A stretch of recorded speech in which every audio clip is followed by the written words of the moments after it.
영락의 성도 여러분 안녕하십니까? 저는 영남 삼육 중고등학교에서 학생들을 섬기고 있는 목사 이주현입니다.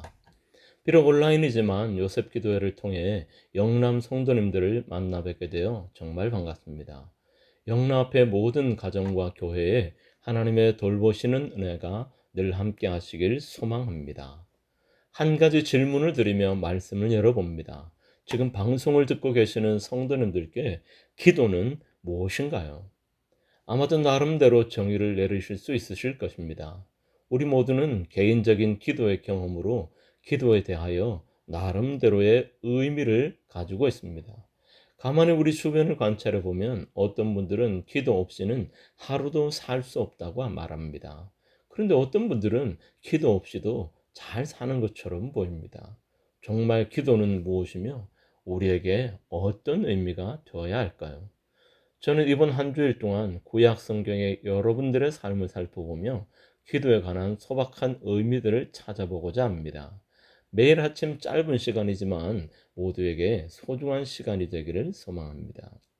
오늘 여러분과 제가 만나보실 첫 번째 인물은 믿음의 조상 아브라함입니다.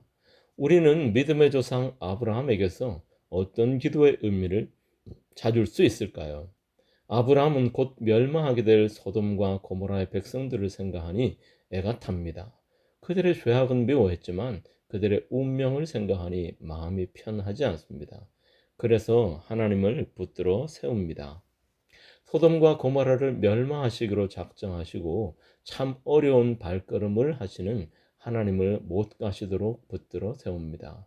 아브라함의 마음을 아셨는지 하나님께서는 함께 온 두 귀별자를 먼저 보내시고 아브라함 곁에 남아 계십니다. 이 순간을 놓칠세라 아브라함은 용기를 내어 봅니다. 감히 하나님의 뜻을 거스려 탄원을 드려봅니다. 사랑하는 조카 롯의 가족과 함께 소돔과 고모라의 의인들의 죽음을 그냥 물끄러미 바라볼 수만은 없었던 것이죠. 창세기 18장 23절입니다. 아브라함이 가까이 나아가 이르되 주께서 의인을 악인과 함께 멸하려 하시나이까 그 성 중에 의인 50명이 있을지라도 주께서 그곳을 멸하시고 그 50 의인을 위하여 용서하지 아니하시리까. 하나님의 대답은 의인 50을 찾으면 그들을 위하여 온 지역을 용서하신다는 것이었습니다. 이에 용기를 얻은 아브라함은 또 한 번 감히 하나님께 아뢰입니다. 창세기 18장 27절 아브라함이 대답하여 이르되 나는 티끌이나 재와 같사오나 감히 주께 아뢰나이다. 의인 50의인 중에서 5명이 부족하다면 그 5명이 부족함으로 말미암아 온 성읍을 멸하시리이까. 또다시 하나님의 음성이 들려옵니다. 내가 거기서 45명을 찾으면 멸하지 아니하리라. 근데 여러분도 잘 아시지만 이날 아브라함은 포기하지 않습니다. 끝까지 하나님을 붙들어 세웁니다. 계속 탄원합니다. 하나님을 못 가시도록 말입니다. 창세기 18장 29절 아브라함이 또 아뢰어 이르되 거기서 40명을 찾으면 어찌하시려나이까 이르시되 40명으로 말미암아 멸하지 아니하리라. 창세기 18장 30절 아브라함이 이르되 내 주여 노하지 마옵시고 말씀하게 하옵소서 거기서 30명을 찾으면 어찌하시려나이까. 창세기 18장 31절 아브라함이 또 이르되 내가 감히 내주께 하려나이다. 거기서 20명을 찾으시면 어찌하려 하시나이까. 창세기 18장 32절 아브라함이 또 이르되 주는 노하지 마옵소서 내가 이번만 더 아르리이다. 거기서 10명을 찾으시면 어찌하려 하시나이까. 이르시되 내가 10명으로 말미암아 멸하지 아니하리라. 이날 아브라함은 여호와 하나님과 한참을 실랑이를 벌입니다. 자신의 가족의 생명을 위한 실랑이가 아니라 죄악 가운데 갈 길 잃은 거대한 두 도시의 거민들을 위한 실랑이었습니다.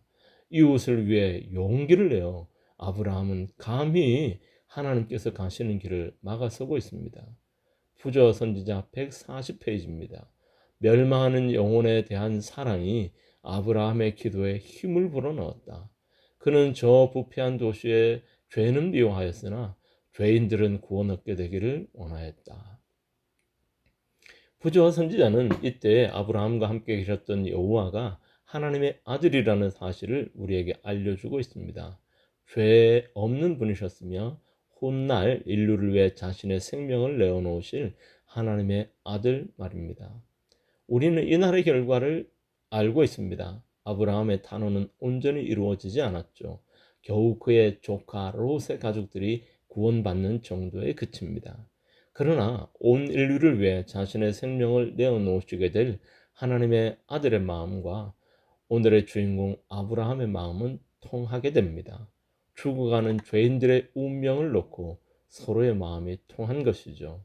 하나님께서 보시기에 죽어가는 이웃들을 위해 용기를 낸 아브라함이 얼마나 사랑스러우셨을까요? 부조와 선지자 140페이지입니다. 우리는 죄를 미워하는 마음을 품어야 하나 죄인에 대해서는 동정과 사랑을 품어야 한다. 우리 주위에는 소돔에 맺던 것과 같은 무섭고도 절망적인 파멸로 달려가는 영혼들이 많이 있다. 날마다 누군가의 은혜의 시기는 끝나고 있다. 시간마다 누군가는 자비가 비치지는 못하는 곳으로 넘어가고 있다. 그런데 죄인으로 이 무서운 운명에서 피하도록 하는 경고와 간청의 음성은 어디에 있는가? 그를 죽음에서 건져내려고 뻗친 손은 어디에 있는가? 겸비와 끈기 있는 믿음을 가지고 죄인을 위하여 하나님께 간구하는 사람들은 어디에 있는가? 기도는 용기입니다. 기도는 이웃을 위한 용기입니다. 힘들고 어려운 이웃을 위해 용기를 내는 것입니다. 사회적 약자들을 위해 목소리를 내는 것입니다. 복음을 알지 못하고 운명을 향해 달려가는 이들을 위해 나서는 것입니다. 이것이 기도입니다. 때로 용기를 내어 말하고 행동하다 보면 어려움을 당하며 나를 희생해야 될 경우도 있습니다. 그러나 용기를 내어 봅니다. 기도는 이런 용기를 내게 합니다. 사랑하는 영나 앞에 성도 여러분, 우리들도 아브라함처럼 용기를 내어 보면 어떨까요? 감히 하나님께 간구해 보면 어떨까요? 정말 가능성이 없는 누군가의 구원의 문제를 놓고 하나님과 실랑이를 해봅시다. 그를 구원해 달라고 하나님께 매달려 봅시다. 기도하다 보면 우리를 위해 자신의 모든 것을 내어주신 하나님의 아들과 마음이 통하여 그분을 닮은 거룩한 용기를 가지게 될지 모릅니다. 오늘 새벽 이런 용기의 기도를 드리면서 오늘 하루를 시작해 보면 어떨까요? 기도는 이웃을 위한 용기입니다.